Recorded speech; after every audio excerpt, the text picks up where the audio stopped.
Hi friends, இன்னைக்கு fasting அப்படின்ற வார்த்தைக்கு தமிழ் என்னன்னு பார்க்கலாம்.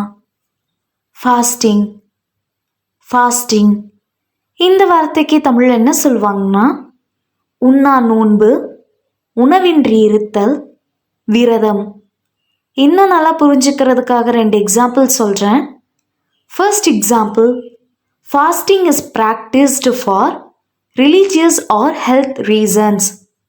மத அல்லது சுகாதார காரணங்களுக்காக உண்ணா நோன்பு கடைபிடிக்கப்படுகிறது. Second example, intermittent fasting has become a popular diet trend. இடைவிடாத உண்ணா நோன்பு ஒரு பிரபலமான உணவு முறை போக்காக மாறியுள்ளது. இன்னொரு வீடியோவில் வேறொரு ஆங்கில வார்த்தைக்கு தமிழ் என்னன்னு பார்க்கலாம். அது வரைக்கும் பாய்.